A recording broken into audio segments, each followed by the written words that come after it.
Never modern stop coming back with a smack. Beat marathon, I'm a killer on the track. Never modern stop coming back with a smack. Blasting fools never lost his back. Thirsting for blood, even more just like that. I'm a killer on the track. Never modern stop coming back with a smack.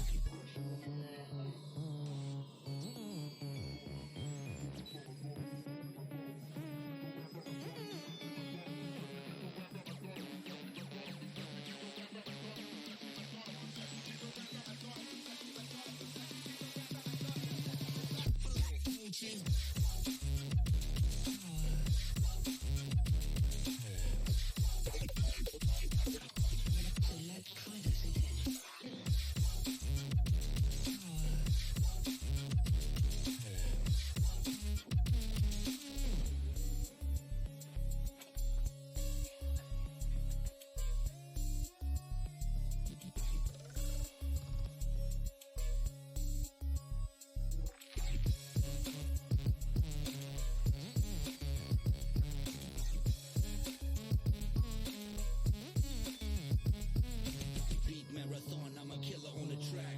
Never modern stop coming back with a smack. Blasting fools never lost his back.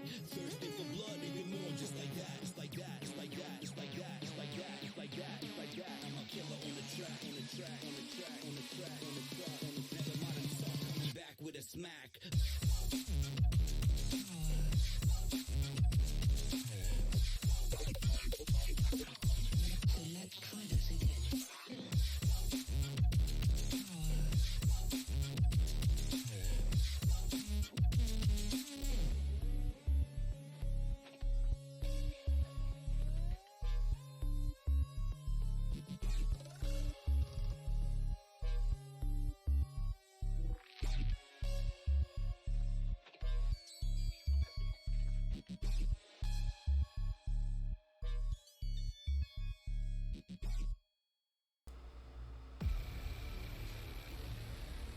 Hey, what is up, everybody? What is up? What is up? Good to see everybody. We are back, y'all. We are back. We haven't been around for a minute. We're excited. We are here. We are here with a couple of our favorite people. We got Mr. Hiatus James in the building with us, also known as Shady's Beer Reaction. And then we all know Lamb over here. Look at this guy in the suit, guys. Look at this guy. Mr. Just4Bad Gamers in the building. He up in the building Wait, Melby. Yo. Melby, does he have a ring guard? Yo, Yep. where's this ring?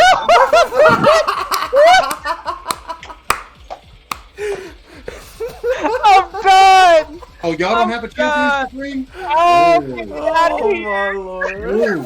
Y'all don't have a championship ring? Oh, they just man. caught my eye. I'm like, what? I didn't even see that until you said something. Hey, real talk, you just outed yourselves because I wear it in every single stream. You just outed That yourselves is because I wear it in hilarious. every single stream. You just outed yourself. Check, we know who's in my streams now. Oh, feels bad. Wow. Every single stream. Every single stream feels bad. You just outed yourself. Oh, That's funny. But we are here, guys. We are here on a special episode for Super Bowl.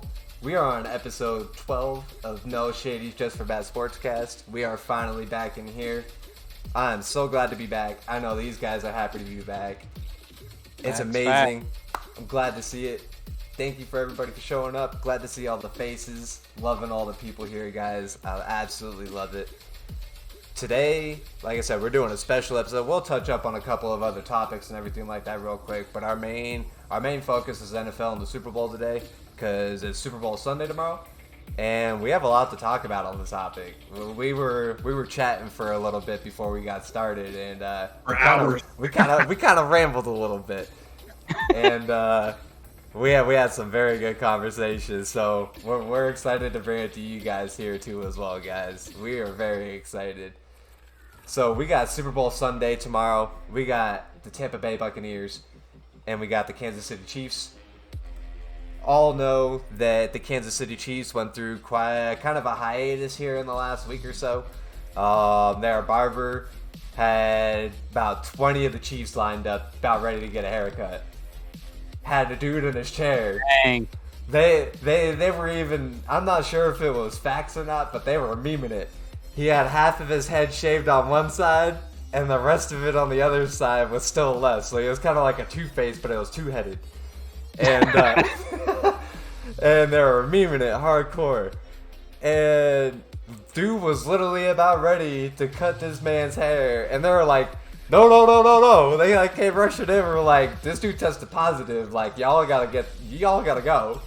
And No! yeah, their barber tested positive, and he had 20 people in line, including Patrick Mahomes, including a couple other big name players. Like, they were all in line, man.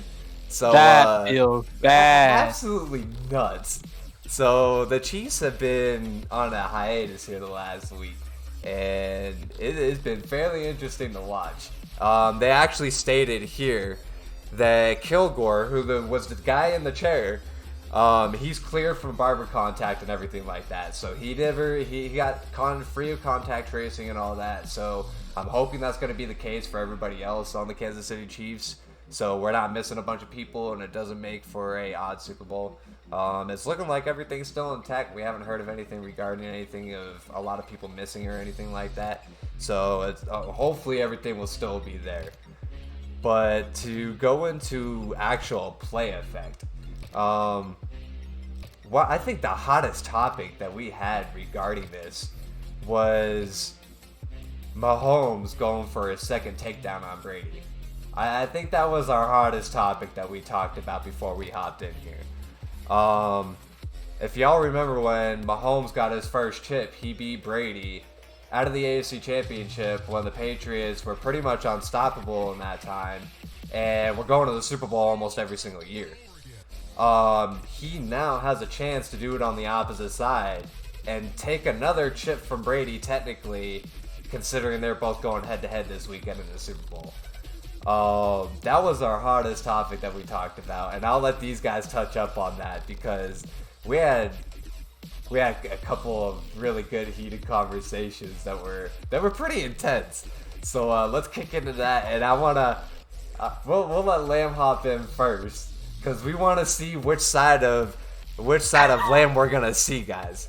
Are we gonna see Lamb, or are we gonna see our old and famous Lamont? Y'all better be glad. Y'all just better be glad that Lamb Felda isn't here, okay? Special Y'all guest better be appearance glad. yesterday. Yeah. When I get My those God. Katara earrings from Dragon Ball Z, and I put one on, and Zarthelda puts one on, and we merge, you know what I'm saying, into Lamb Felda. Oh But man. Oh my No. god. What I had asked, and this is before we went live, y'all. We were talking for like hours. I'm not gonna lie. Melby says like a little bit. We've been going for hours. Okay? Yeah, we've been talking since like probably about 1:30ish. It's now almost 3:30 here. So we know the Super Bowl is Tom Brady, the man, the myth, the legend, the actual only other person that I've seen walk on water, aside from Jesus Christ and Peter themselves, is Tom Brady, right? So the question is between him and Bill Belichick, because Tom Brady was a longtime New England Patriot, who proved that who needed each other? The whole world on the media, ESPN, Fox Sports, whatever, is saying, oh, Tom Brady definitely won. I mean, look at him. He's back in the Super Bowl, blah, blah, blah. But does Tom Brady prove it, right? Has he proven it? Bill Belichick had a team this season with absolutely no superstars. Zero. Bill Belichick did not have an Antonio Brown. He did not have a Rob Gronkowski. He did not have a Tom Brady. He did not have an Ndamukong Suh. He did not have a Mike Evans. He did not have a Ronald Jones. He did not have a Leonard Fournette. Tom Brady did, and made it back to the Super Bowl. So if Bill Belichick had a team even the caliber of the Buffalo Bills or the Miami Dolphins, with all of his great coachingness, because say what you want to say about Bill Belichick, he's still one of the greatest coaches we've ever seen, right? Even though his record may be tarnished with the cheating, as Tom Brady's. I'm even as no Tom Patriots Brady's fan, as well. and I admit that, guys. Yep. Sorry, Even Liz. Tom Brady as well. Would Bill Belichick not be a contender this season? So did Tom Brady really prove it? I don't know. I don't think so, but that's just me. So my take on it is, and this is kind of something that we touched on off podcast, is we probably will never be able to get the answer to this question, because who knows when New England's going to have a caliber of team that matches what Tom Brady had to be able to answer this question. So I know that everybody was on the hype train because basically the narrative was Bill Belichick pushed Tom Brady out of the New England's organization. Tom goes to the Buccaneers, aka the Succaneers, aka Orange and White, and takes them to a championship. And so the hype train gets even more hyped, and everybody's like, Tom Brady is that guy. Now, granted, he is that guy because in 1 year he did take them to a championship, but that does not mean that he did better without Belichick than he did with Belichick. But it does vindicate him on one thing, and that is, we know that Bill Belichick will do anything it takes to win, and we know that Tom Brady likes his balls deflated. So him being able to go to another team and take them to a chip without all of the nonsense does kind of vindicate that he probably still would have been able to do it. So there's that argument of it, but at the same time, we probably will never get the answer as to who is better without each other, because they don't have the same caliber of team to kind of judge that from. I completely agree to that, because if you look at my Patriots this year, we had nobody on our team this year. Nobody. Cam Newton was our superstar, and he was garbage this year, and I really hope he doesn't come back. It was sad to see. It was sad to see. We got a Cam current Newton. poll in chat right now, actually, guys. Someone posted, did Brady prove that he is better than Bill?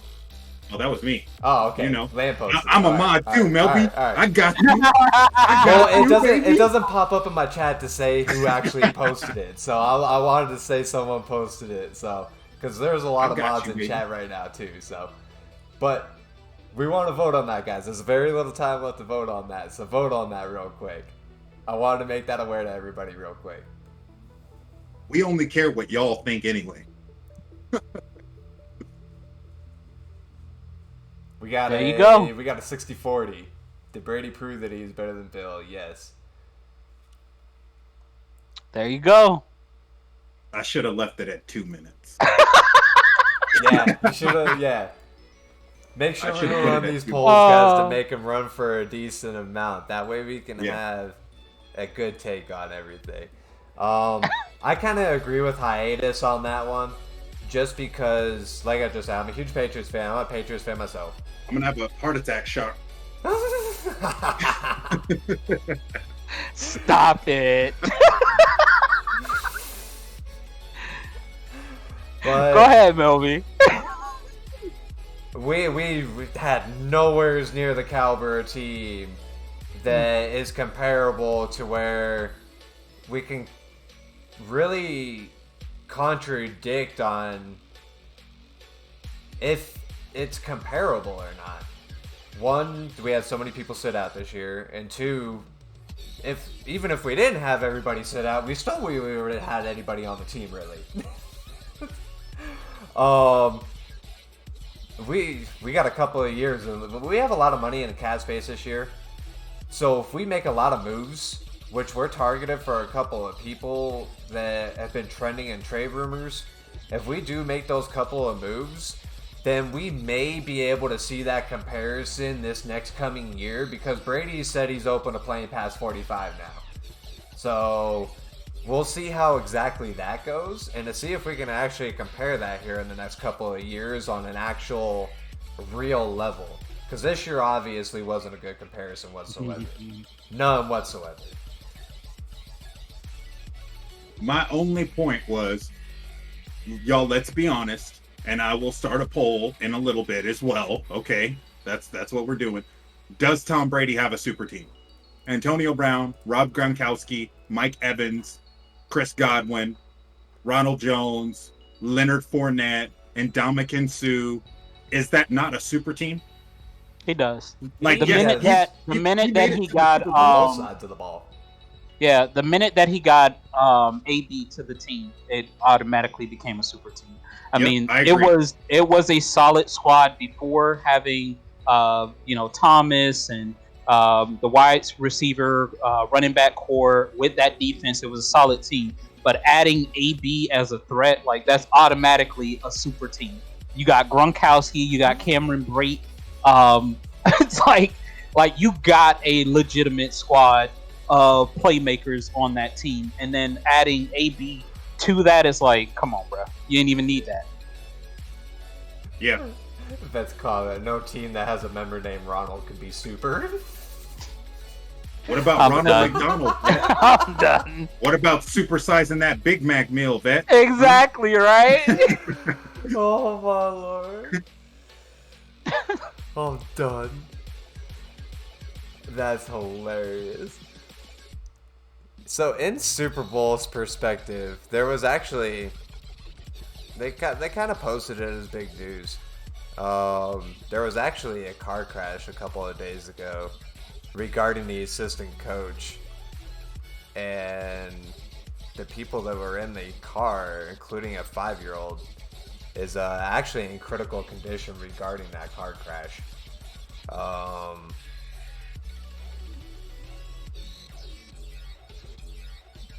Says they don't know if he was under influence or not or anything, but it's to see those people in critical condition is terrible to see. And I want to shout out to those that did get injured. I hope they do recover from all of that, because that's heartbreaking to see, and especially when there's little ones involved as well.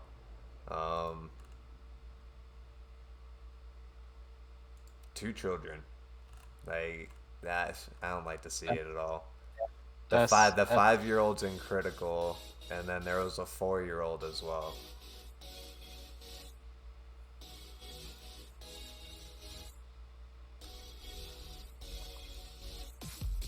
We got another poll in chat. Who's gonna win the Super Bowl? Which we're gonna get to our picks here right now. Looking at Super Bowl. 3 minutes. This time. Looking at Super Bowl. If we go over under, they got Kansas City currently favored by 3. It's been trending between the 2.5 to the 3.5 all week long. Outside Stadium says it's going to be 73 and rain. When the rain comes into effect will be very key, or if it rains all game. I'm looking at it right now to see what their actual forecast is, because the Super Bowl kicks off at what, 6:30? If I remember right, it's 6:30 Eastern, so 4:30 here. Yeah, 6:30 Eastern. That's what I thought. So, looking at that,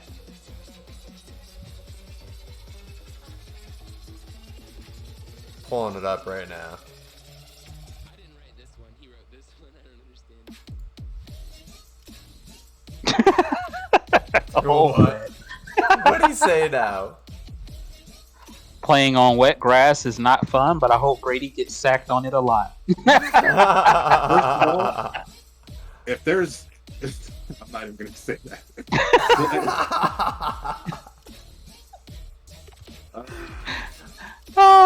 But going into picks, 3-point favorite Kansas City. Go ahead, hiatus. Who outcomes of this game? I want score. And then, yeah, Yes, we're going heavy into this one. Okay. I want score, winner, and MVP. All right. That is heavy. That's kind of unfair. Special Super but Bowl okay. weekend, guys. Um, We're hitting it. So this is what I will say. Right now, we got two narratives that can play out, and I haven't decided if Vegas is leaning one way or the other. So the first narrative that we have is Tom Brady winning his 7th championship, riding off into the sunset as the greatest to ever do it. The second narrative that we have is Patrick Mahomes upsetting Brady in the highest stage and basically the passing of the torch and being the next GOAT.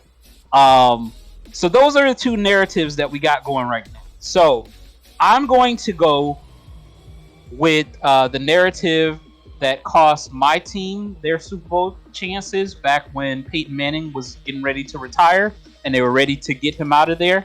So I'm going to say that Brady does pull this off with the Bucs, and they are able to solidify this and be the first team to host and win. Score-wise, I believe that we'll probably see something around what we saw with the Bucs and Green Bay. So I'm going to say score will probably be somewhere around 38-34. And as far as the MVP, I'm going to put the MVP collectively. It's going to be the defense, bro. Peyton Manning. I'm about to put the sheriff back in.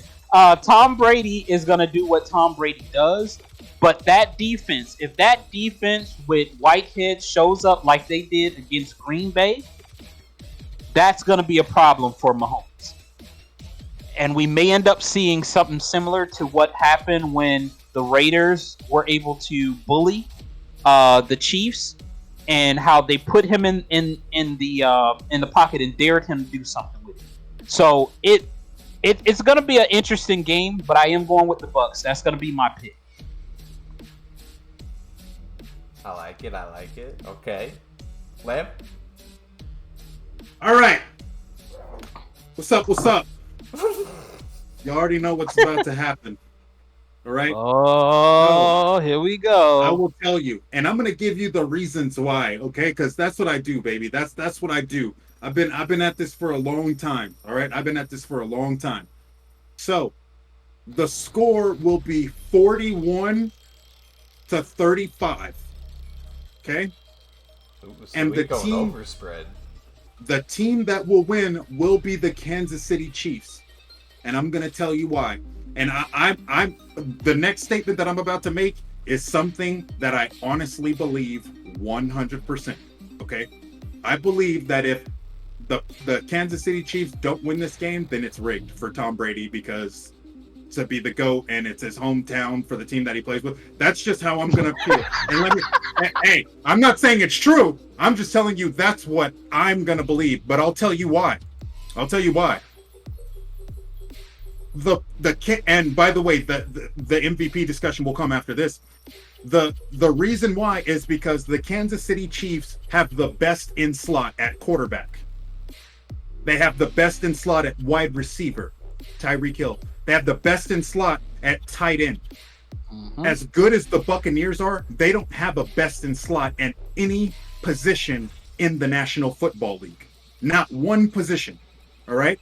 So the Kansas City Chiefs, just on offensive loan, have 3 top offensive players in the entire National Football League. Not in the AFC, not in this matchup, but in the entire National Football League, including last year's Super Bowl winner, the reigning defending champion, and the reigning defending also ultra mega comeback by himself. The same way Tom Brady did against the Falcons is what Patrick Mahomes did against the San Francisco 49ers. All right. So let's not forget about that. And I will tell you this, that's why I believe that the Chiefs are going to win. But also, I believe the MVP is not even going to be a quarterback. I believe that the Kansas City Chiefs are about to pull a rabbit out of the hat to where we might actually see a whole bunch of trick plays where we see Tyreek Hill and Travis Kelce throwing passes, doing little shovel plays, doing fake plays. So I'm going to predict that not only will the Chiefs win by a narrow margin, 41-35, but I predict that the Super Bowl MVP will be either Travis Kelce or Tyreek Hill.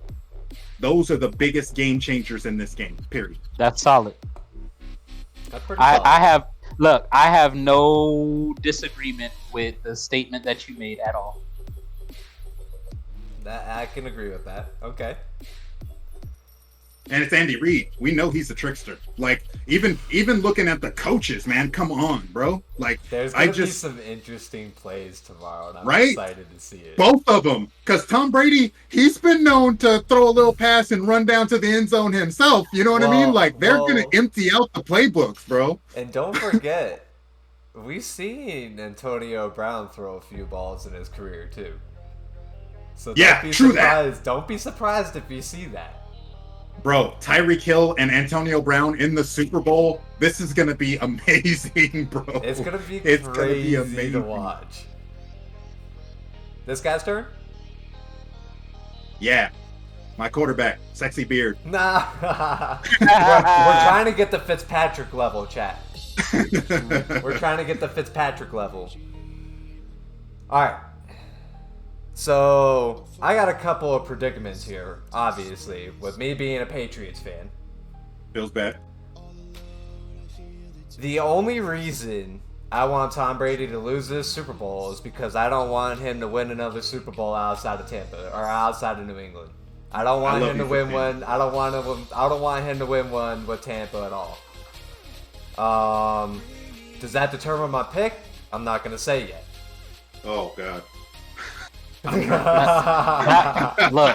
I'm not gonna say yet. That was the most loaded cliffhanger that I've ever heard in my life. Like, what? I don't want him to win, but that has nothing to do with my pick, though. What? Oh, are you taking lessons from Lamont? What is going on here? Oh, I'm dead. That's funny. So, and then my other predicament Facts, is bet. that I also do want to see Mahomes take away another chip from Brady at the same time, too. In a different perspective, because the first time it was AFC Championship to go to the Super Bowl to get his first chip, so he took that chip away from Brady. Because I think the Patriots would have beaten San Francisco if it would have been the other way around. So technically, he took a chip away from Brady there, and then this time he has a chance to take another chip away from him. This time, going head to head, being in opposite divisions. I'm gonna go score first. I actually think I don't think we hit the 30s in this one. I'm gonna hit 27-24. It's gonna be a field goal game. It's gonna be very close, and both of those defenses have shown out the last couple of weeks in the playoffs. Tyrann Mathieu has been a force to reckon with on that opposite side of the football. And then you got Whitehead on the opposite side that's been creating havoc as well. So as long as Whitehead is fully healthy, it's going to be amazing.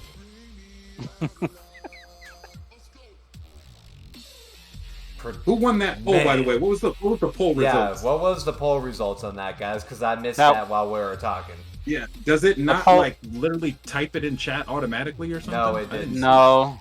So the results was that Chiefs would win. Chiefs will win. Hey. Okay. So, just because of the factor that Tampa has a better run game than the Kansas City Chiefs do, and they have a dual threat at that. Kansas City, they don't really...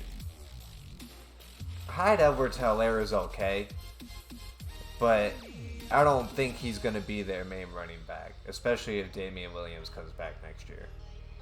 Damian Williams is amazing catching and receiving the football, and we saw that during Super Bowl. He went off when they won their first chip. That dude, he's lightning quick. But because of the factor of so many weapons on the Tampa offense between both running backs, you got 2 good tight ends to throw to, and then you have technically 4 wide receivers if you include Antonio Brown, Godwin, Mike Evans, and then you can't forget about Scotty Smith. Scotty Smith has had a lot of show-out games this year when a couple of those wide receivers have struggled. And Brady likes Scotty Smith. So don't be surprised if you see him rolling in the mix as well. And O.J. Howard. Don't be surprised if he even throws into the mix. They technically have 3 good tight ends if they utilize them all. There's just too many weapons. I understand Tyreek and Kelsey and Mahomes are probably top 10 in the NFL no matter what if you're looking all in the top 100. But when you look at all the other weapons on the opposite side of the ball and how they can utilize them, I'm gonna say Tampa wins this one, the 27-24, and I'm gonna say MVP gonna go to Brady, unfortunately. Not with those big. And Kelsey, Hill, and Patrick Mahomes, that's top 1. There ain't no triple combination like that in the whole National Football League. Well, I'm saying between like Mahomes, Hill, and Kelsey, if you go top 100 players in the league, they're all in the top 10. I think they're honestly, you're right. But we could even narrow it further than that. I would say they're top 3. I don't know of a better quarterback in the NFL. I would say top 2. I don't know of a better quarterback in the NFL outside of Patrick Mahomes. The only other person I would even consider in that category would be Aaron Rodgers. I don't know of a better wide receiver. The only one, because the thing about wide receivers is it changes every year. But I will tell you, the one wide receiver that it doesn't change from every year is Tyreek Hill. Michael Thomas, up, down. Stephon Diggs, medium, then up, then down. You know what I mean? DK Metcalf, low. The only consistent are DeAndre Hopkins and Tyreek Hill. And then when it comes to tight ends, there's only 2, right? Mr. Kittle and Mr. Travis Kelce. And we know Travis Kelce is at the top every single year. So I say all 3 of those are top 2. And the Buccaneers, as good as Tom Brady is, and let me tell you something, that man is like Sonic the Hedgehog, okay? Get them rings. Get them rings. Bling, bling, bling. Mm-hmm. Get all them rings. Sir. So he is the GOAT. He is the legend. Julio Jones, come on, win. You got to win games. You got to win games. You can't just catch footballs. Your football catches you got to win games. But yeah, Tom Brady is the GOAT, but I think I think his age shows here, because remember, all them Chiefs boys, that's a young, fresh, hungry squad right there. Them boys is young. Them boys is starving. They're trying to change the course that the NFL has been on for the past 10 years, where it's Brady, Russell Wilson, Aaron Rodgers, Brady, Russell Wilson. They're on a mission, bro, and they are hungry.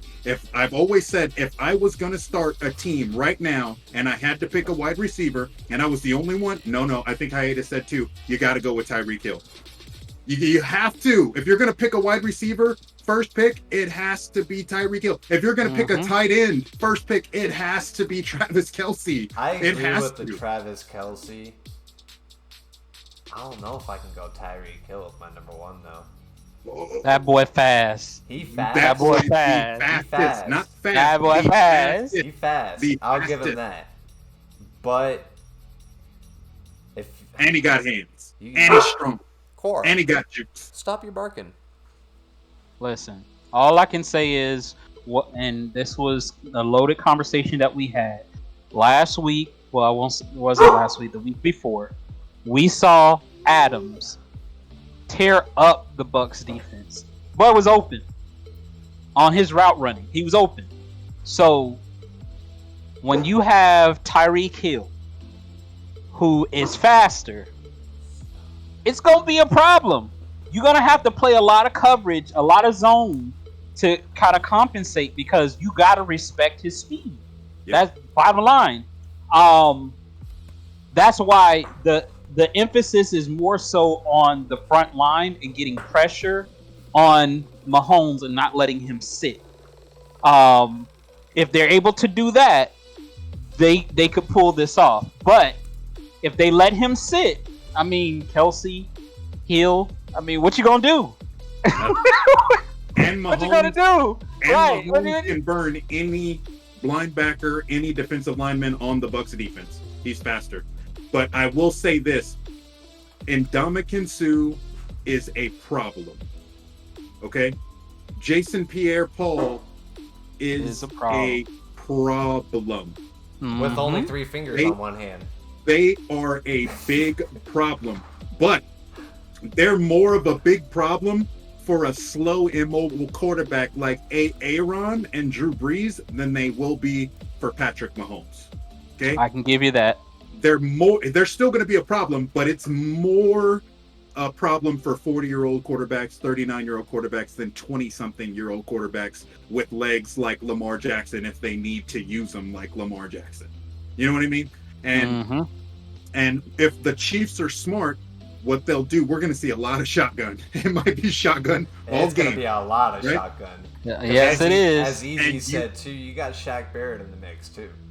Yeah. But what you got to do if you're Kansas City, and I trust Andy Reid. I just do. He knows. But you got to load up one side. If I'm Patrick Mahomes, I want Travis Kelce and Tyreek Hill on the same side all game. It's going to cause the defense to have to shift. And I'm going to get nothing but single one-on-one matchups for Hardman and for everybody else on my right side. They either better be running slants on top of each other all game or running cross routes. Because if they do that, it's going to confuse everyone in the backfield to where they're going to be mismatched, and one of them's going to be open no matter what. Yep. And Tyreek Hill is that guy who can do a wide receiver screen and get 42 yards and a touchdown. If not, take it further than that. But so is Antonio Brown. So it's going to be very good. Antonio Brown off the line. And Antonio Brown, for those of you who don't really follow AB, even this whole time he's been out of the league, I've been on his Snapchat and YouTube video. The man has never stopped working out and training. Not once. Okay? This man catches almost every single football thrown his direction. His toe tap ability is amazing. I will never sleep on Antonio Brown. Okay? I can't even put into words this man's jukes. Like, he puts defenders on skates and can look at them while he's catching the ball. Like, so I will never undersell him, but I would still take Tyreek Hill, wide receiver, 100% over any wide receiver in the league. For quarterback, I would still take Patrick Mahomes, hands down, over any quarterback in the league. And for tight end, I would still take Travis Kelce over any tight end in the league, 100%. 100%. So this is what I will say. Going back to, because like I said, that Kansas City Bucks matchup in the regular season was a preview to the Super Bowl. And if you go back and you take a look at the stats from that game, Tyreek Hill was unstoppable. 75-yard touchdown, 44-yard touchdown. He was unstoppable.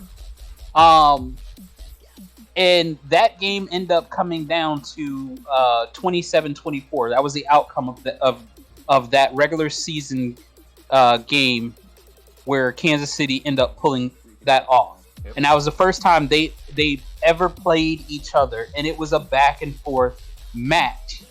And the crazy thing about it, this was 27-24, and this is when the Bucks defense was struggling. That's where I posed the question. If that defense shows up and they're able to lock up our slow Tyreek Hill, we could be looking at a different type of game. It all hinges on that defense. Now, again, because Lamb likes to point this out in regards to the inefficiencies of Tom Brady.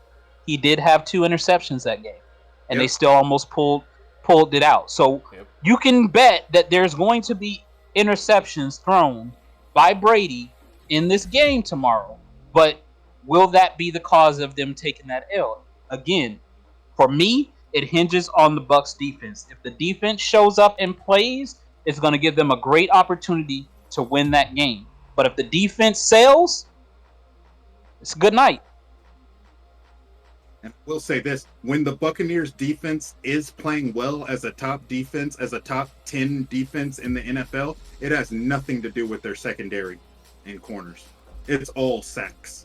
Facts. It all has to do with the line. So even if Jason Pierre-Paul, Ndamukong Suh, they're all going to show out like they did against Aaron, who, by the way, Aaron almost won that game as well. If it wasn't for some time management and kicking a field goal when they absolutely should have gone for the touchdown. If it wasn't for that, even as good as that defense was playing, it had nothing to do with the cornerbacks and secondary. Absolutely nothing. So, and remember, the Chiefs won that football game against the Buccaneers. So the question is not what is Patrick Mahomes, Andy Reid, Travis Kelce, and Tyreek Hill gonna do to stop the Bucs? It's the Chiefs have already proven that they can beat the Bucs.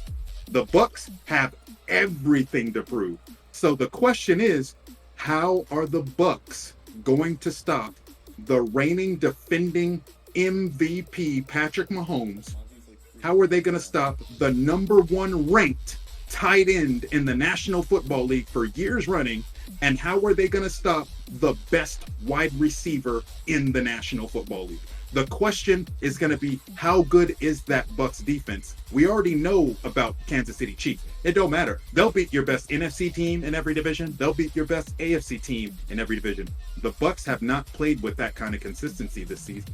They have not. And I'll give the Bucs credit. A lot of those games were without Antonio Brown. But I think Antonio Brown is that key factor. But also, Tom Brady, you cannot go into this game and throw 3 picks or 2 picks like you do. You can't, because the Chiefs will turn it into 7 points. If you look, remember, go back and look at the Green Bay and Tampa Bay game. Aaron and them weren't turning turnovers into touchdowns. They weren't. The Buccaneers were turning turnovers into touchdowns, though.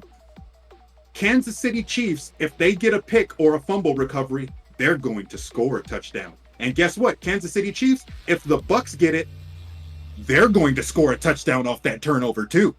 So turnovers are going to play a big factor because both of those teams capitalize and score big points off of turnovers. They do not waste those opportunities. Even if you look at the Green Bay Packers history all throughout the season, they get a decent amount of turnovers. They don't score touchdowns off of them though. I don't know why, but they do not score touchdowns off of turnovers.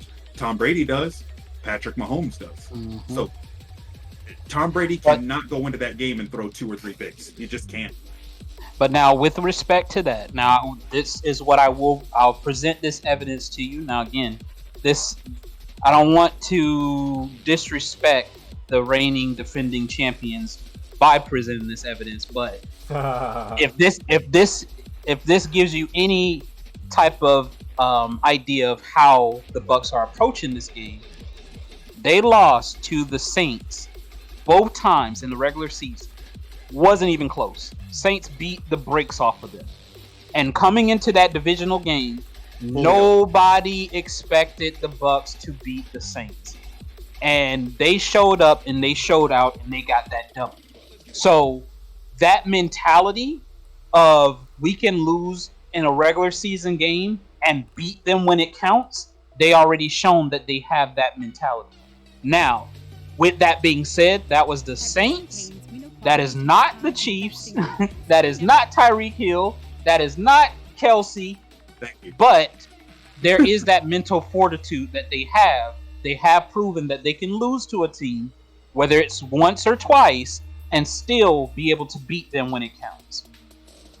Correct. Now, I'm gonna use that same analogy that you just used, exactly the same one, and I will tell you that the Saints have never proven that they can go ahead and go all the way.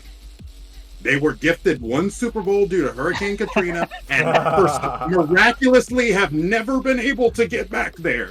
Blame the refs, blame whatever. And I'm a Cowboys fan, and I don't even blame bad calls by the refs. Aaron Rodgers just handed us our butts every single time the Dallas Cowboys even had a chance. That's just facts. That's the way it is. I'm not going to blame it on. I can't blame it on one bad call. Oh, Des Bryant had a catch. What about the other passes he dropped that we wouldn't even been in the situation for that one play? You know what I mean? Like, I see the big picture. When I lose in Game 7, and Trials of Osiris, I'm not gonna be like, oh, it's because my one teammate Ed, he didn't get that snipe and he got picked.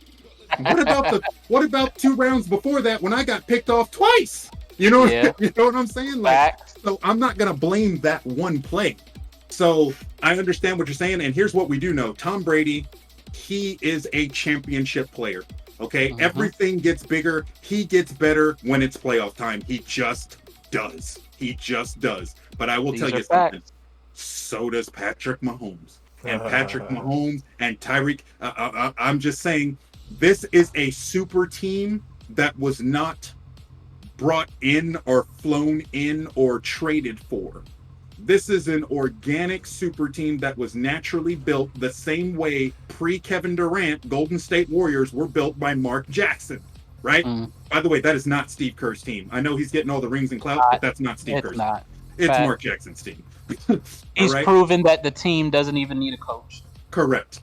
And going and with the Buccaneers, I don't care if you have to pay millions and trillions of dollars to get free agents and all this stuff to build your championship team. Get the W.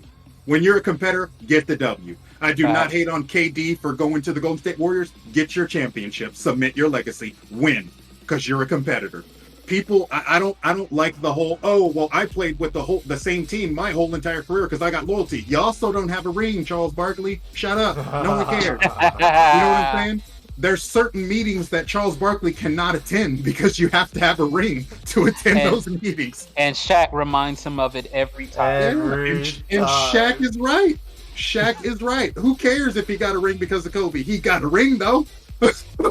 He got a ring because of Kobe. He got a ring because of Dwayne Wade. But he got rings. Yep. So if Antonio Brown already said, but if Mike Evans and them boys have to get rings because of Tom Brady, so be it, and congratulations. Facts. You know what I'm saying? But I literally believe this is going to be possibly the greatest Super Bowl that I've ever seen in my 30 plus years of living, that I've ever seen. I know we get hyped for the Super Bowl every year, but this game, bro, is crazy. This game, Antonio Brown and Tom Brady and Mike Evans and Rob Gronkowski versus Travis Kelce, Patrick Mahomes, and Tyreek Hill, Bruce Arians and Andy Reid, like, this is a big deal. Bro, so let me come to the dark side. I did mention this to Melby a little bit earlier. Now, there was a trade and a pickup that happened during the regular season, and we were like, man, we got to see how this plays out. And it really hasn't played out to mean much so far, but it literally could be an X factor in this game. Yes, and that is Le'Veon Bell has not really been inserted into the game. Imagine if the X factor of this game comes down to Le'Veon getting out there on the flats, catching passes, because he's going to be open. You can't guard everybody. So, it just presents another factor that you're not really ready for because they haven't used him as a legitimate weapon. But they do have him in the arsenal. So let me ask y'all this, Melby and Hiatus. What I've already discussed what the Kansas City Chiefs plan. What is the Bucks plan? Are they going to double Travis Kelce and double Tyreek Hill? Because they can't do both. No, they can't afford it. So what are they going to do? Are they going to zone? Because that's my take is they're probably going to end up going their cover 2 zones. They're probably going to run a lot of blitz up the middle to try to flush him out. A lot of coverages over the top. They're going to take a lot of the plays from that Raiders matchup where the Raiders were able to really fluster Patrick Mahomes. And I mean, with the tenacity of Whitehead, if he does catch the ball, make him fumble, hit him, rip it, make him fumble. Like, you got to trust in your defense. And so far, the defense has been able to step up. And that's why I said it's not depending on the offense. Brady's going to do what Brady does. The same way I don't question Mahomes doing what Mahomes does. But it comes down to whose defense is going to step up bigger. And that's going to be the deciding factor when it comes to this game, is whose defense is going to go the extra mile, leave it all on the table. If I got to leave on a stretcher because I am exhausted, who's going to put all that energy out there to shut down the other team? Because it's not, we're not looking at a shootout. We're not looking at a shootout. But you can neither team is going to not respect the speed of the wide receiver on that other squad. I think they are going to cover over the top, but if they drop into a cover 2 zone, Travis Kelce's going to eat them up. And the running back they're just going to run the football. Travis Kelce is going to eat them up, running delayed slant right in the middle of the field, and he's going to catch it and break 2 tackles every here's time. the problem. Here's the problem. Last time that they played each other, they opted to allow Tyreek Hill to be the one that beats him. So your 75 yard touchdown, the 44 yard touchdown. They will take the hit with Tyreek Hill. We just won't let the others get involved, and that didn't work out. Exactly. Too fast.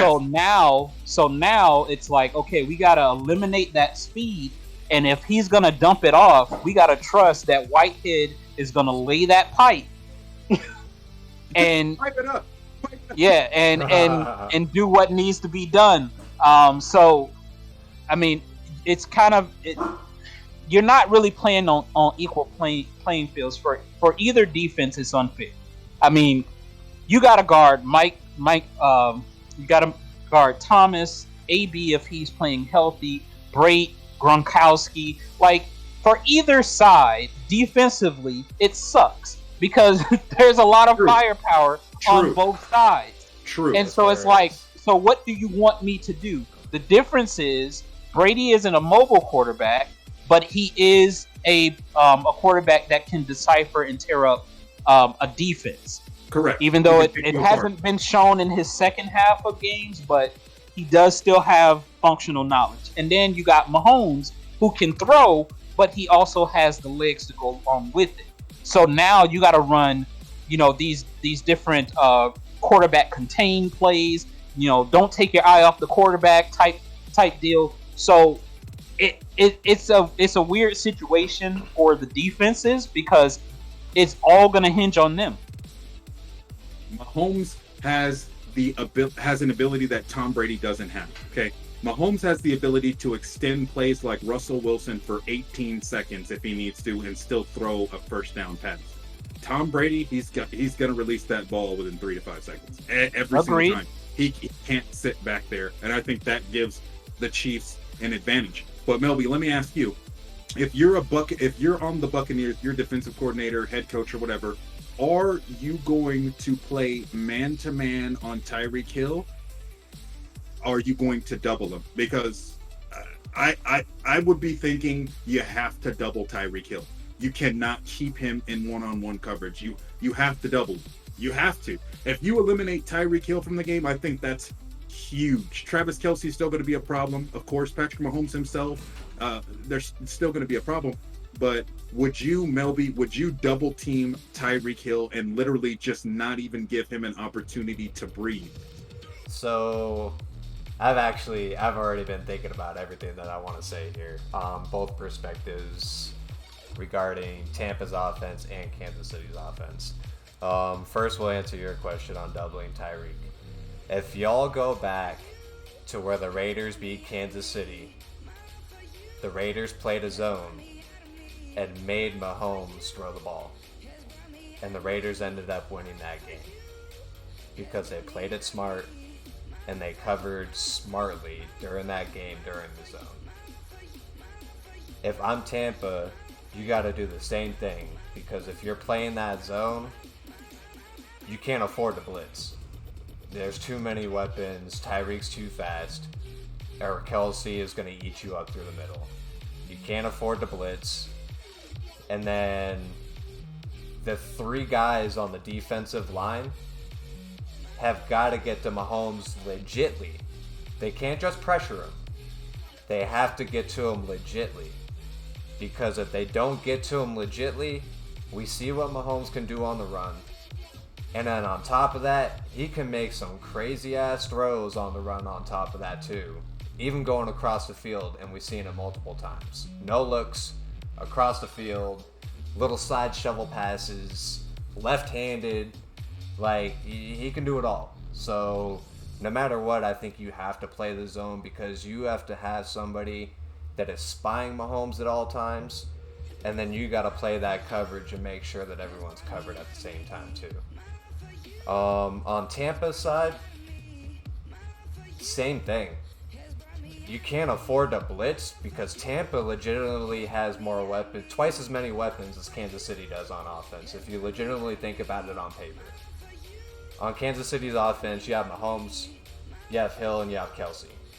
On Tampa, you got Godwin, Evans, AB, Gronk, Brady himself, because you don't know who he's going to go throw to on a go, on a quick slant, on a wide receiver screen to AB. It ain't going to matter. So I think we're going to see a lot of zone on both sides of the ball tomorrow, and we're not going to see a lot of blitzes. Neither team can really afford to blitz, I don't think. If you blitz, you're going to pay for it. See, I think Kansas City's going to blitz the hell out of the slow quarterback. I think they're going to blitz Hey, Lamb, you were thinking exactly what I was thinking. You're not mobile? Sir, Brady get is one of the... Get in this bear hug. The only reason I say no to that is because Brady, throughout his entire career, has been one of the quickest quarterbacks to get the ball out of his hand. And if you blitz him, it's going to be a mistake. And like you even said that earlier, Lamb, AB on a screen on a quick blitz, gone. Yeah, AB's ridiculous. He's gone. Absolutely, he's so fast off the line. Like I see this man practicing, right, lining up before he was even allowed back into the league against NFL defenders, right? Waiting and just puts one move, gone. Like insta gone. But Tyreek Hill can do the same thing. Yes. But what we do know when it comes to Tom Brady, if a defender puts a hand on that jersey, he gets just as uncomfortable as Jared Goff does back there. He does not. He does not. Brady doesn't like getting hit. These are facts. Oh no, Carolina did it. If Tom Brady's your quarterback, by the way, if Tom Brady's your quarterback and you let anybody touch his jersey, you should be ashamed of yourself as an offensive lineman. That is Tom Brady. Okay, that's Tom Brady. Don't let anybody touch him. I remember high school football practice. The quarterback wears a red jersey. Nobody touch him. Nobody touch him. Nobody touch him. You better not let Tom Brady get touched. But when he does, oh man, it changes his whole game. He starts playing scared. He gets nervous. If he gets sacked one time and gets hurried and touched a few other times, it's going to be in his head, man. Patrick Mahomes doesn't care. They got whooped. By the way, remember the Patrick Mahomes Super Bowl, San Francisco 49ers? They got whooped that first half. It was a joke. Did. It was an embarrassment. Mostert was running all over him. Bro, that defense was eating, bro. The 49ers were playing football. Yes. But then what happened? Adjustments were made. Andy Reid, Patrick Mahomes, whatever discussion they had in the locker room when they came back out, Patrick Mahomes was like, "This shall proceed no further." Boom. As soon as you said Andy Reid, I was about to say he wanted that double cheeseburger real bad. Oh, man. But yeah, I think Tom Brady's going to be running for his life. I think the Chiefs, what they need to do is send one safety on a blitz. because I mean they are going to have to worry about Mike Evans and Godwin going deep, but also Brady, he's known for throwing picks. So he might let, and what I do like about Brady is he's not scared. He's still gonna let that ball fly. Yep. If he sees a one-on-one matchup, or if he sees that his wide receiver has 3 yards on the other guy, and it's just him versus the safety, Tom Brady's gonna let it fly. Yep. So if I don't not, know. He'll get pissed off at himself and he'll come back the next drive and come right down the field and make it better. Yep. I'll tell you, if I'm the Chiefs, what I'm scared of is Tom Brady getting frustrated and then running the no huddle. Because when he gets mad, he just goes out there. He's like, hurry up, this here. Hey, no, blah, blah, this here. Hut, boom, 6 yards. Again, hurry up, come on, this here, boom, 8 yards. Like, that's what I'm worried about if I'm the Kansas City Chiefs. Because you can sack Brady a few times, he's going to get pissed off, and then he's going to start running hurry up offense. Yep. We're not going to give the defense a time to... out. Yeah, we're not going to give the defense a time to plan. We're not going to give Honey Badger and them time to huddle together and say, this is what we do. We're not going to give them time to get... Yeah, no substitutions. When Tom Brady does that, it's going to be scary. The other thing is, when Patrick Mahomes decides to run the hurry-up offense too, with the 2 best receivers in the National Football League, and Travis Kelce and Tyreek Hill, it's also going to be a problem. It's also going to be a problem because they're so fast. You know what I mean? Yep. But when Tom Brady puts that helmet on, bro, and you can see him visually frustrated and he starts moving people around himself, it's going to be a problem for the Kansas City defense because they don't have an Ndamukong Suh. They don't have a Jason Pierre-Paul. They just don't. So that's going to be a big, big, big problem. But I still think the Chiefs are going to win that game. I do. And I think it's going to be a... Listen, it's a battle of 2 narratives, man. It just depends on which narrative you would like to go with. It's a really good game, and you can make arguments for both sides on either one taking it. It's just going to come down to who wants it more. And we'll see. I would say that all teams probably want it, but who's going to clutch up?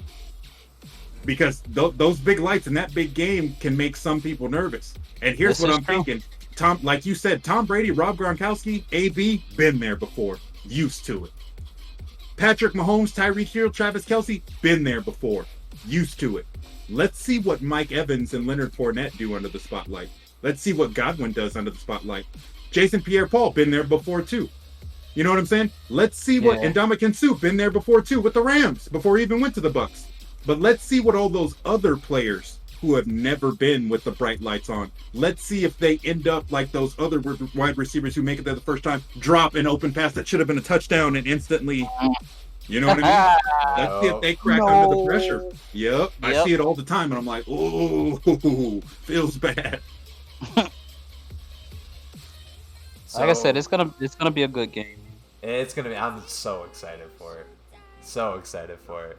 We ran a poll on where Deshaun Watson's gonna head to because right now he is the hottest trade value on the market right now with him requesting out. I did post the 5. The 49ers were included into there too, but the Patriots have the most cap space that can afford his money and his contract in there as well. And he was, as soon as that came out, he was rumored to go to us, and we're still somewhat in the conversations. But those other 5 teams that we put in there between the Jets, Dolphins, Panthers, Broncos, and what was the 15? I can't remember the 15. They didn't get any votes. But those were his preferred destinations. The Panthers were the one that were voted on that poll regarding that. If you look at it, for overall value as a fully set up team for him to go there and to be traded, and also to a contender at the same time too, the Panthers would make sense, in my opinion. We don't have anybody on our team that I think is gonna really spike his level to bring him to the Patriots besides Bill Belichick. If you look at Carolina, they've already got wide receivers. They got Christian McCaffrey, and they have a decent defense. What wide receivers do the Panthers have?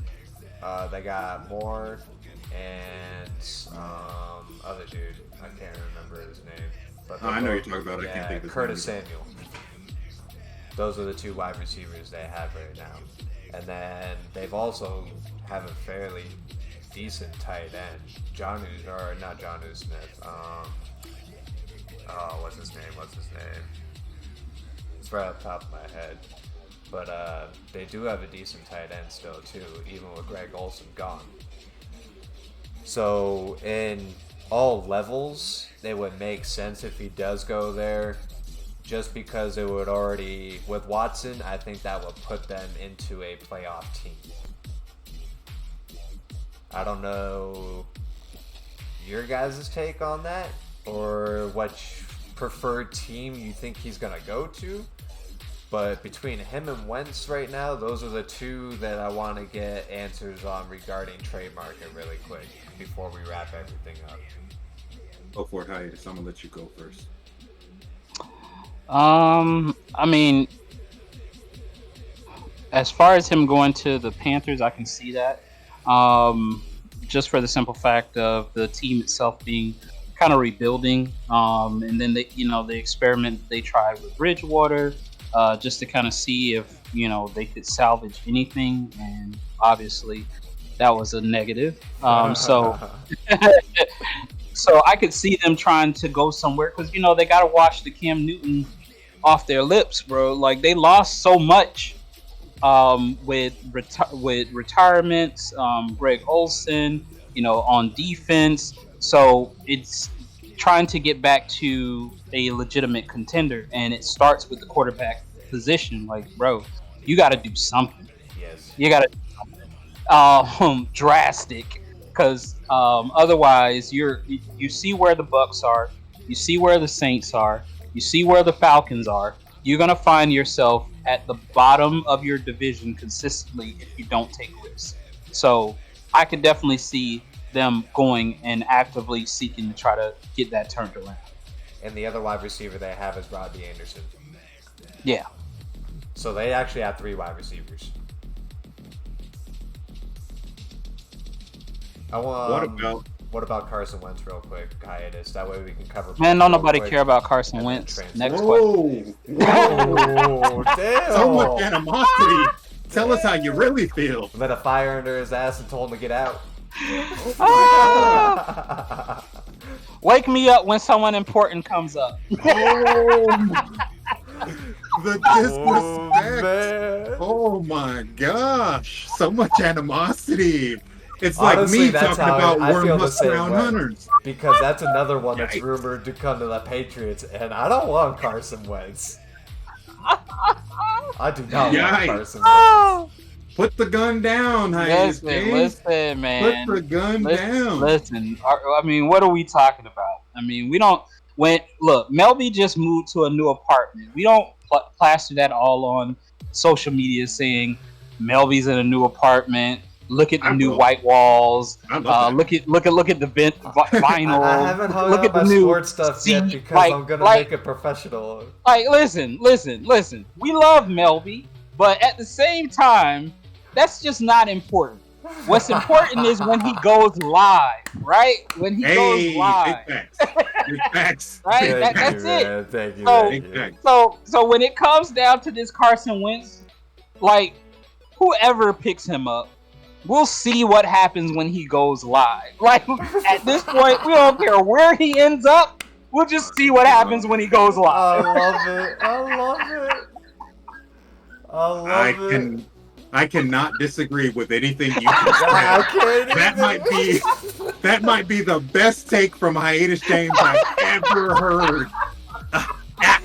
Okay, after response. We need to clip that. All right. Oh my gosh. Oh, now, I'm man. gonna propose something to you two gentlemen. All right. All right. For Deshaun Watson first. Okay.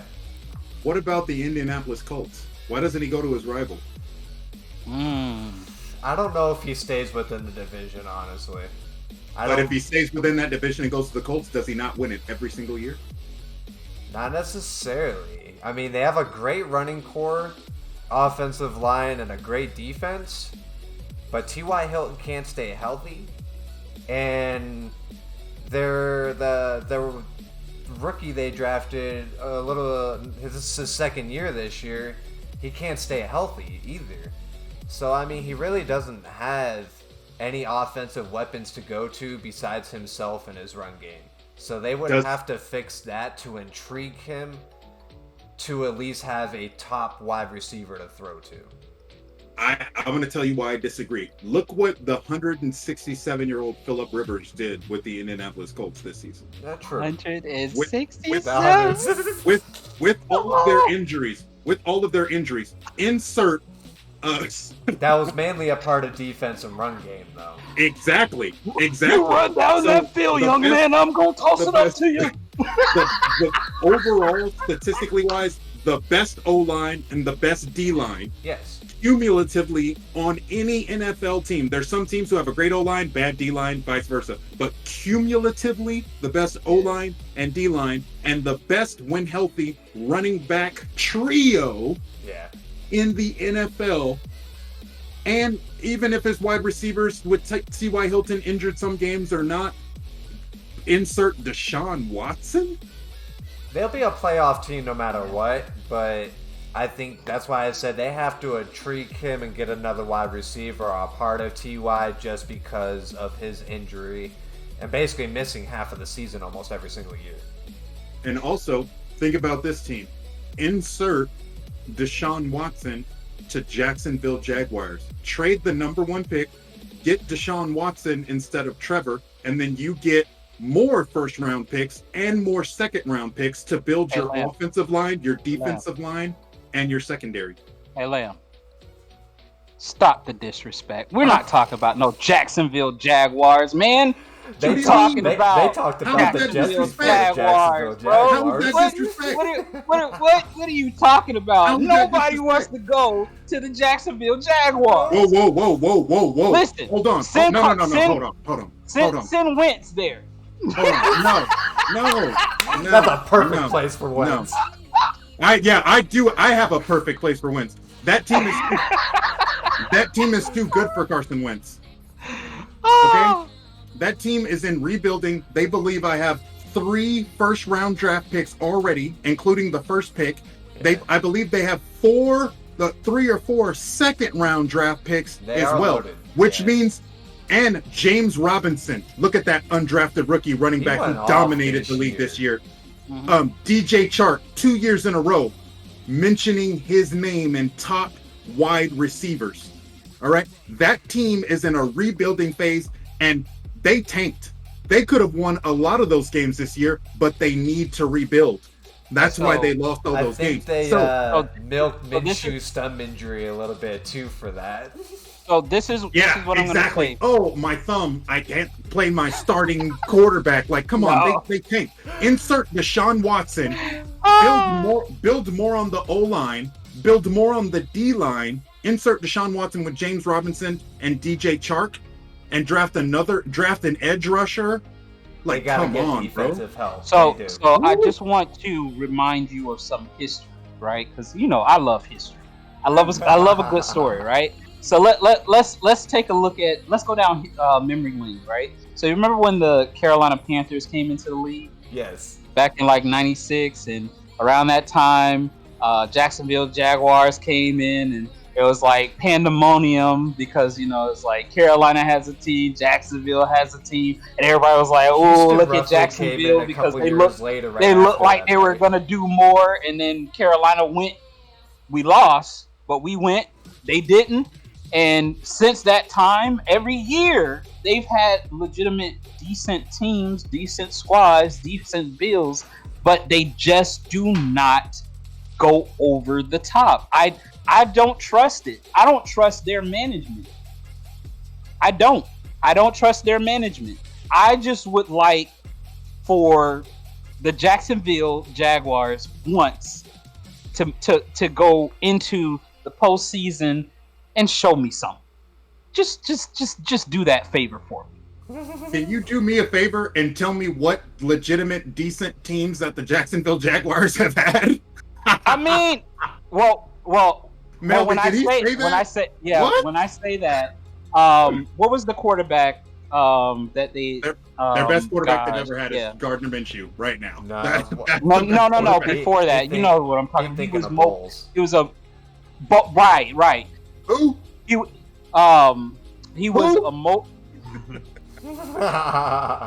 You ain't hard of hearing. that in the years that Maurice Jones-Drew was healthy, they did have a couple of decent years then. But what I'm saying is, like, they showed legitimate promise, tenacity. I think they had a couple 9-7 seasons that they were running up, but they just don't. Like, I get what you're saying. Yes, they are picking up quality talent, but at the same time, they're a Florida team. They're a Florida team. And just like Miami, just like Tampa, just like Jacksonville, we squander opportunities, bro. And look at this. Look at me. Look at me. I'm a native, bro. It took Tom Brady. Feels bad. It took Tom Brady, bro. Feels all the way bad, bro. Yeah. No, you're right. Do you understand that? It took Tom Brady, Gronk, and went, Antonio Brown. Like, the last time we went to a championship, Tony Dungy, Monty Kiffin built a legitimate squad from the ground up. From the ground up, bro. And on its last leg, we got a ring. In all technical speaking, the Bucs said they had a legitimate Super Bowl chance when they signed Leonard Fournette before they even got Antonio Brown. And look where they're at now. I did too. When they got Leonard Fournette, I said this is the best thing to ever happen for Leonard Fournette is to leave the Jacksonville Jaguars and go to a team with wide receivers. Let me move about 150 miles or so, if that, and go to another team. Hey, but by the way, going back to what Hiatus said, when they had legitimate teams that showed promise every year, here's the list of quarterbacks. Nick Foles, Mark Brunell, David Gerard, Blaine Gabbert, Chad Henne, Rob Johnson, Luke McCown, Jay Fielder, Trent Edwards, Cecil Shorts, Matt Jones. Don't tell me they've had legitimate teams. Don't tell me they've had legitimate teams. Take the Falcons somewhere. Don't tell me they've had legitimate teams, bro. If you give them Deshaun Watson with all the number 1 picks, number 2 picks, and number 3 picks they already have, that's a legitimate team for Deshaun Watson. And right now, anything looks better than Houston. Anything. I get you, and I'm not saying contrary to what you're saying. I'm saying they're a Florida team, and unless he wants to be on a stacked team that goes nowhere, he may want to go to a team where there's coaching and management that is derived on getting chips. Because Florida ain't that spot, bro. Like, did you see the debacle of what happened in Miami? Did you see that? You saw that, right? Like, we just switched quarterbacks team until the Super Bowl. we just Tampa Bay. I don't care how well you play. He's going in. What? No team is a good team until the superstar shows up. Tom Brady's that superstar in Tampa Bay. Deshaun Watson could be that superstar in Jacksonville. I'm just saying, no team's a team until the superstar shows up. Oh man, the Lakers aren't the Lakers until LeBron James showed up. Now, the Lakers have been trashed. Don't say that too loud. No. There's a lot of Kobe fans. The Lakers have about that though. There was only a couple of years. Look at the Lakers. I'm a Celtics fan and admitting that. Kobe's championship runs. You are absolutely correct. Look at my San Antonio Spurs without Tim Duncan, Manu Ginobili, and Tony Parker. Absolute dumpster fire. Absolute garbage dumpster fire. Facts. So yeah, and remember, my San Antonio Spurs, we were an ABA team who got let in. We were an expansion team as well, just like the Jacksonville Jaguars in the National Football League. I'm just saying, don't get your hopes up. I don't want another great talent to be squandered. Oh, like Joe Burrow in Cincinnati? Feels bad. Sorry, Bat. Ooh, Bill's bad, bet. Sorry, Joe Burrow needs to get the hell out of there as soon as he can. Hey, Leave. that dude's Run. about to go off this year. Mark my words. man. With who? Not with Cincinnati. Look what he was doing before. Even H.H. Green wasn't even doing much. And that dude was setting records until he got hurt. Yep. And guess what's going to happen? He's going to get hurt again next year because Cincinnati does not know how to protect quarterbacks. Joe Burrow is going to go off next year. Mark my words. He is going to have such a good year next year. Cincinnati and the Bengals and Joe Burrow might be absolute dumpster trash garbage fires next year. Hey, man, I got Cincinnati fans that are in my family.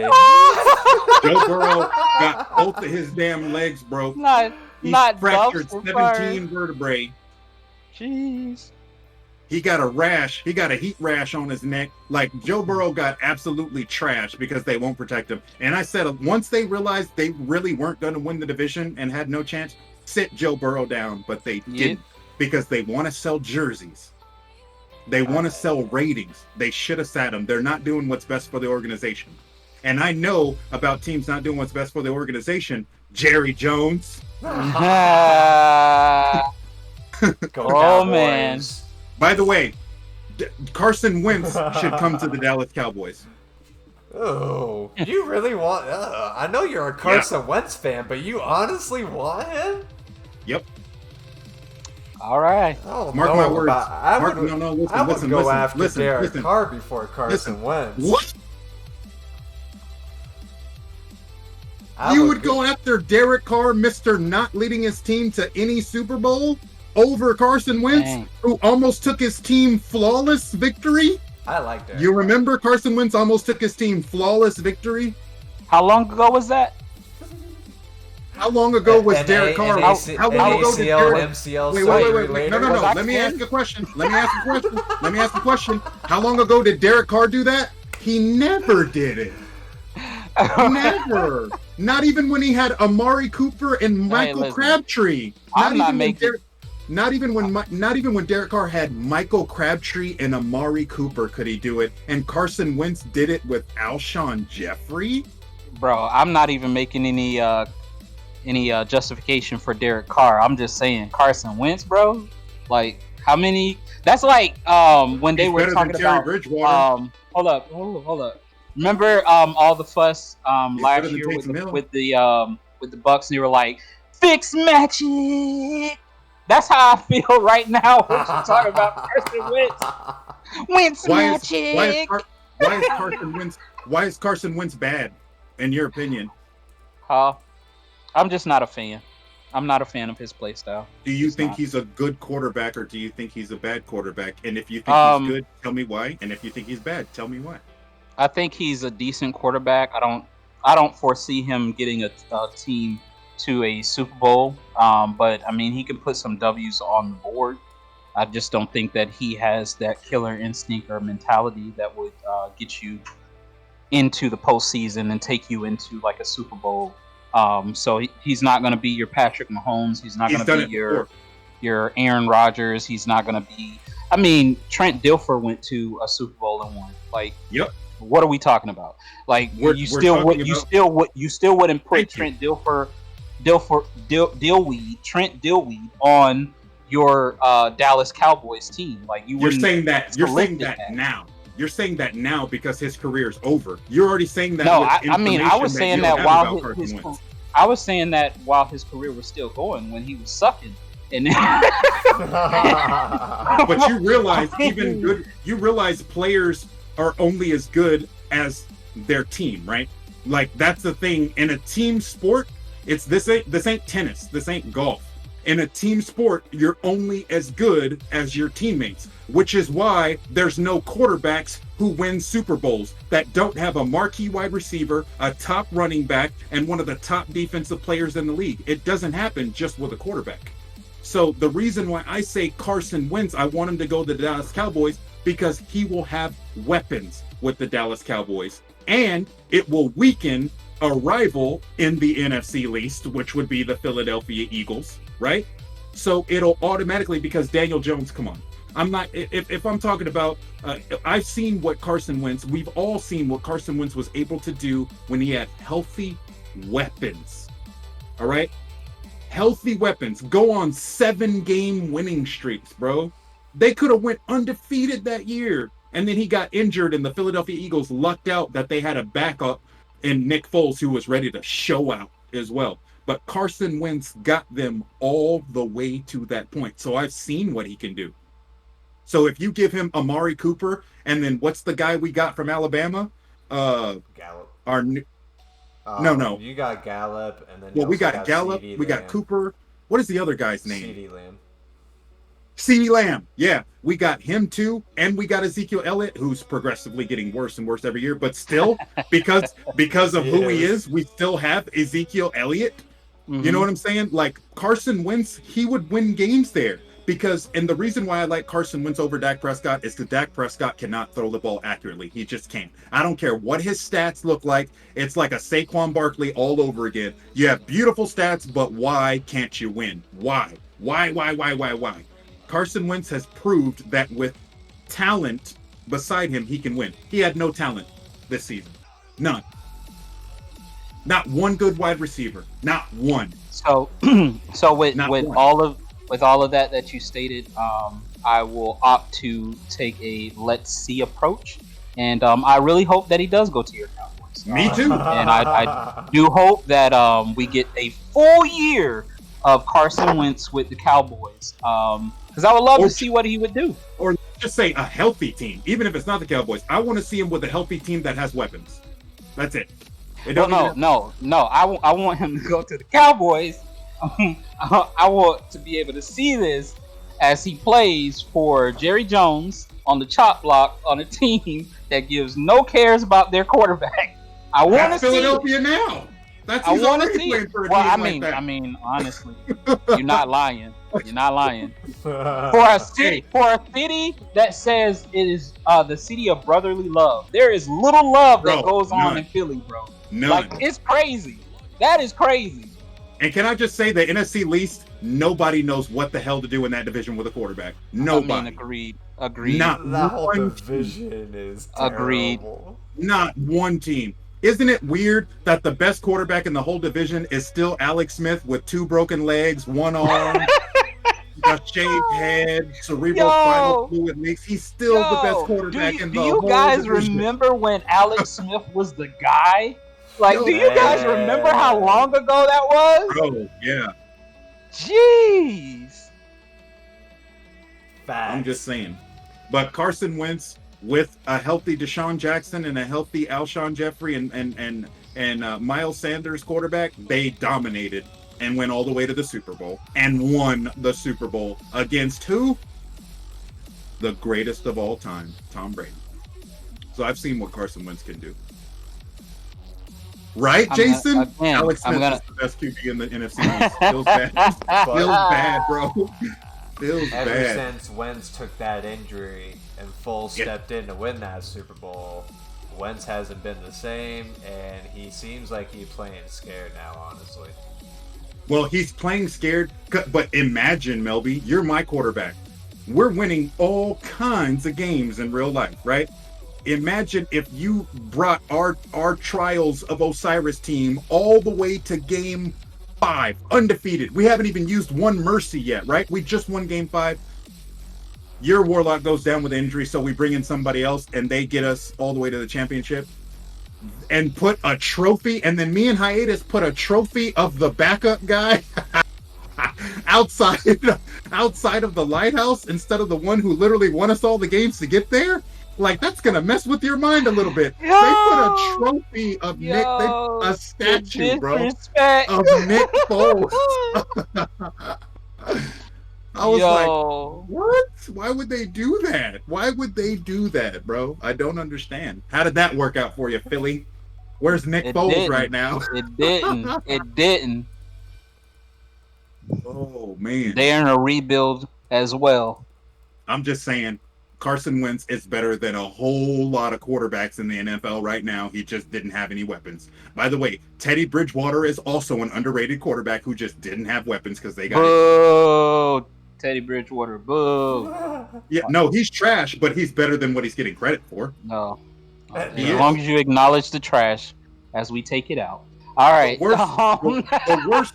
I'll tell you who the worst quarterbacks in the league are. By the way, the Chicago Bears are the worst quarterbacks in the league. Mitchell Trubisky is all the way trash. Drafted in the first round, bro. Are you kidding me? This guy, Mitchell Trubisky, bro.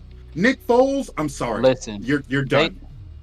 You're done. But the Bears have a history of doing that, drafting trash quarterbacks and trying to pawn them off as legendary quarterbacks, bro. Like they have a history of doing that, so it's not surprising at all that they're sticking to their mantra. I'll give you that. But they get rid of. I'm sorry. Is it just me, or should Trubisky not even be a quarterback in the NFL? I've never said that about any player, but this guy is showing no ability to read defense, no ability to throw accurate passes, no ability to extend plays, no ability to run a 2-minute drill. Last time I checked, in the words of the late great Nipsey Hussle, last time I checked, those were requirements to be a starting NFL quarterback. It was, but then you also forget the sympathy tour that they took. Gosh, I can't think of his name, but he was the Florida quarterback. Rex Grossman. He had, no, not Rex. He was just a runner. Yeah, he came back to play for Miami. Right. Jake Plum. Oh gosh, what was his name? Oh man, I can't think. He was yeah. I mean, they wanted him to play another position. He refused because he wanted to be a quarterback. And it's like, Tebow? Bro, you are not a quarterback. You're talking about Tebow. No. Thank you. Yes, Tebow. They wanted him to play tight end. Exactly. He refused to do it, bro. And they took him on a sympathy tour. They tried. Hey, but you give him are not credit. He a beat quarterback, Pittsburgh bro. in the playoffs. Wasn't that Denver? I don't think that was Chicago. Yeah, it was Denver. That was Denver, and he won the same amount of playoff games that Peyton Manning did. By the way, I just want to say that Tim Tebow didn't win those games, they wouldn't have went to the Super Bowl. By the way, I'm just saying he wasn't a legitimate quarterback, and so because of that sympathy tour, it kind of opened the stage for like the Trubisky, for them to omit certain qualities and do the sympathy tour for him, and let's see how it plays out. But if you win regular season games, get your team to the playoffs, and you win playoff games and get benched for no reason, doesn't that make you an NFL quarterback though? I'm still having trouble seeing why Tebow was ever benched, because the management didn't like his stats on paper, even though he was winning. Hey, listen. They wanted to see 26 of 34 for 300 yards and 3 touchdowns. That's what they wanted to see. What they were getting were 6 of 142, 175 yards, 2 rushing touchdown and 3 picks, but they were still winning games. You know what I'm saying? They were getting horrible paper stats, but Tebow was winning games. Their analytics department didn't care too much for him. Yeah, so, at all. So, and apparently all of the team owners felt the same way, because they wouldn't give him another shot at it unless he decided to be tight end. But I'm just saying, like, that kind of opened the door for these types of things. And though he may not be on the caliber or as accurate as Tim Tebow was, it just gave... As we are in the NFL as well. I mean, right. We can go to the combine. I mean, but it just gave that opportunity for them to justify it for the team. So now you have a quarterback who isn't a legitimate quarterback, but is playing the role of a quarterback, and they're selling jerseys. So yeah, true that. That's what it is. You got that vodka in that cup. It ain't water. Empty. Vodka on the rocks. I got a vodka water. Vodka tonic right there. That boy drunk. Y'all It can't tell is. that boy wasted right now. Oh, man. So before we wrap everything else up, guys, is there any questions in chat that anyone wants to ask while we continue to chatter a little bit before we wrap everything up? Is there anything you two want to include in anything before we wrap anything up and allow these guys to ask questions real quick? The only thing that I want to say is I'm really looking forward to tomorrow's game. I think it's going to be entertaining. It's going to be a lot of fun. I'm also expecting wildfire in the off season. A lot of trades, a lot of moving, um, and a lot of teams being built for championship caliber going into the next season. So I'm looking forward to both, man. I'm looking forward to drafts, seeing how that plays out, who's coming in, it's just it's a good time for sports. After being on quarantine and not really having sports, and now having sports back, it's just exciting to kind of get back to seeing the talent and seeing them play. So I'm excited. And I will tell you the thing in the NFL that I'm most excited about next season, right after the Super Bowl. I'm excited because I believe that the I agree, Falcons Jason. are going to go with a different quarterback besides Matt Ryan, and I'm very interested to see where Matt Ryan ends up in the NFL because I believe he is a starting quarterback in the league, and I believe he is the best mid to high tier quarterback that I don't put in the same category as Mahomes, Aaron, Tom, and Drew. But I believe Matt Ryan is at the very next level. That's almost up to their par, and I believe he may be starting next year's NFL season with another team that is not the Atlanta Falcons. Interesting. I think Because the same I might will the tell you, same I for think Aaron Rodgers, Atlanta, too.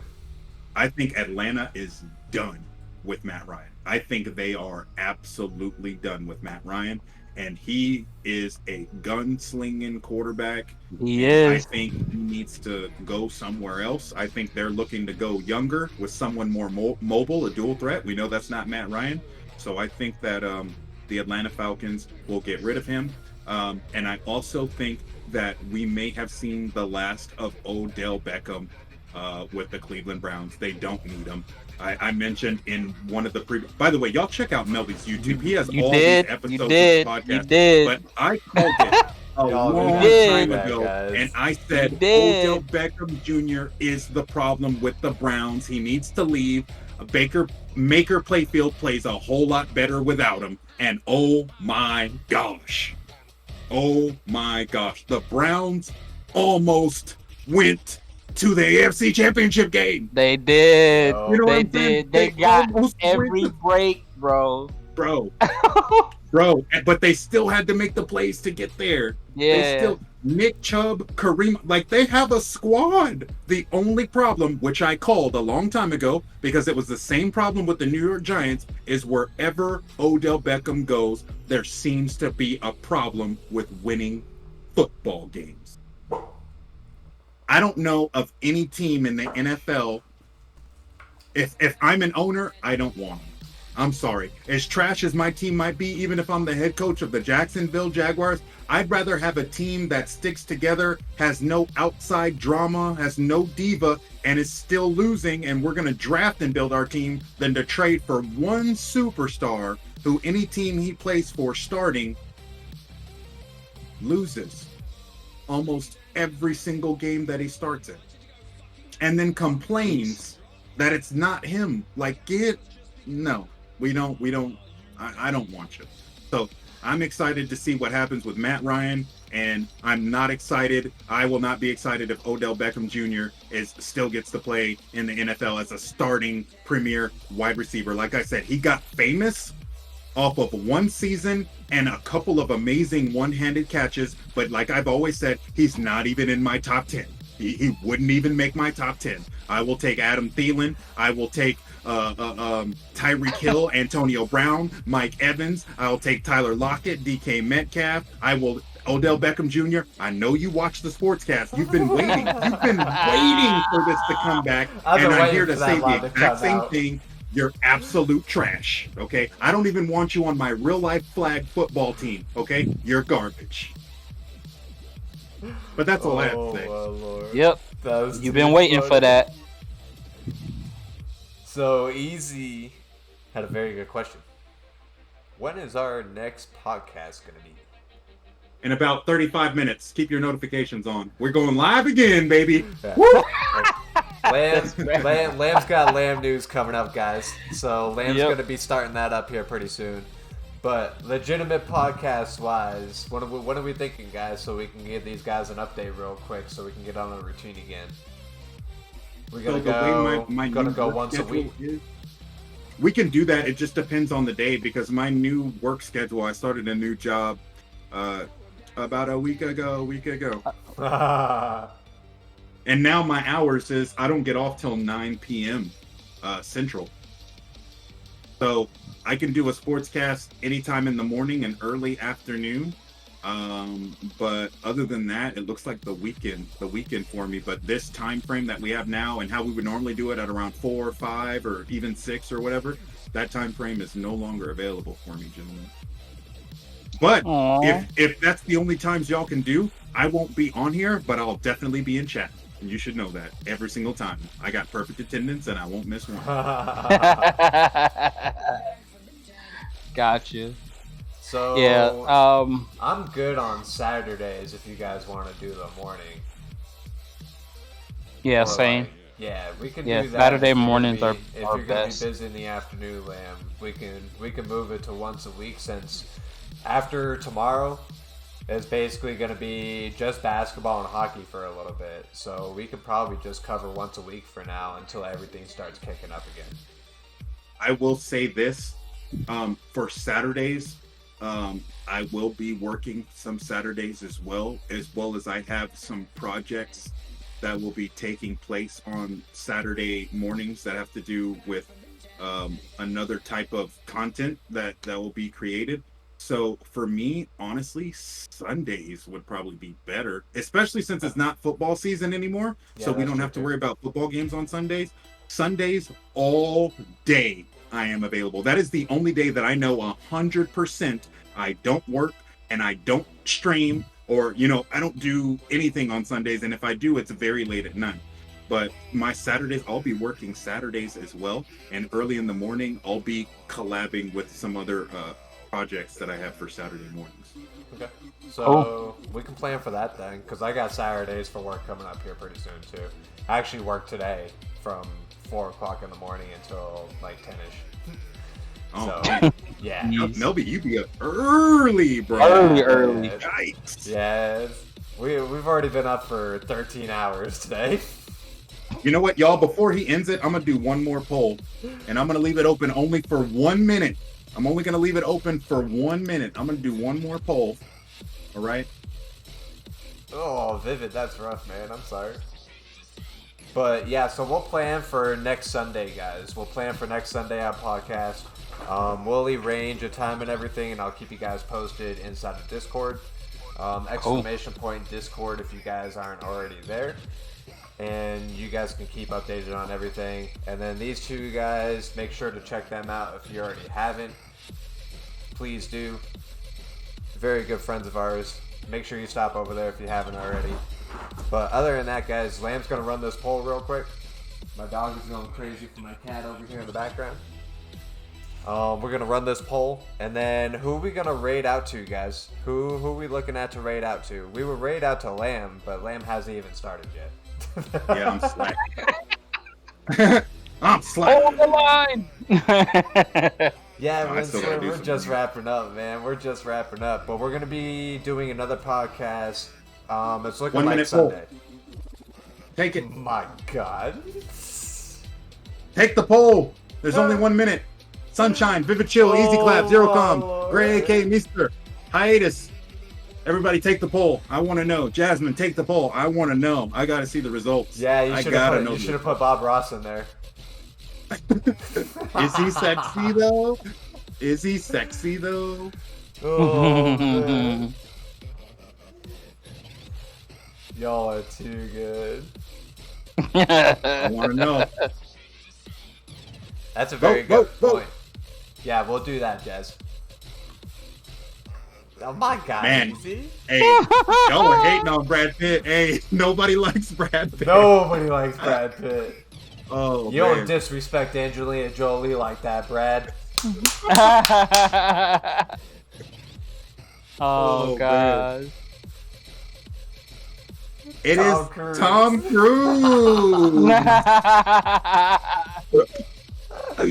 Let's go. Oh, Mr. Mission Impossible himself. Yeah, we gotta Oh, convince man. Melby to do his face streams. I told y'all this We're man was getting cute and he there. looked We're like a getting quarterback. there. I told y'all. We're getting I there. told y'all. My God. And also, y'all, Hiatus James, Mr. Shady Beards right here. He has a YouTube channel, y'all, where he does reaction videos to Otis. All right, the hottest Otis. All right, The hottest orders the hottest in the Otis. game. The hottest Otis in the Hiatus is game. the Yo, go to Hiatus's channel, his Twitch channel, and you'll see all the information there. Also, Emerge has a Discord. You can also find the information in there. Watch Facts. this man's YouTube videos. They are good. I be talking with him about them. You know, some I agree with, some I don't agree with. But it is Rolling. it is good content, y'all. It is good content. So check out my man Hiatus James for sure. Yes. His YouTube channel, not Appreciate just the that. Twitch. Yes, Check make out his sure you YouTube. hit his YouTube channel, guys. I'll have to update that and put it into his command as well, so you can have both of those in there. Other than that, guys, it's been absolutely amazing. I've had so much fun on the Return of Podcast today with these two amazing people. Fact. Big shout out to these guys here as well. Lamb, our Hiatus, you want to grab your link for your YouTube real quick, and you go ahead and post that in chat? Oh, never mind. Jazz is already on top of it. Never mind. This is why she is the GOAT of mods, chat. You ain't even gotta get there. Top tier Titan. Hey, I'm the only Titan main in Emerge. I'm a top tier Titan. That's amazing. We alpha. We alpha in here. I see you, Vivid. I see you, Jazz. What up, Mr. Easy? I see We're you. gonna raid out to Joe G Girl today, guys. We're gonna go raid Yay! out, support, show a new friendly face over there. So make sure if you guys haven't followed her, make sure you follow her when we hop in. Throw all those emotes in too, guys, and let's have some fun. Thank you again for all showing up to the podcast today. We had so much fun with everybody. These two guys are absolutely amazing. Thank you all, and we'll see you guys here in about a week, guys. Thank you, thank you. Yep. Bruce Raid. Vivid.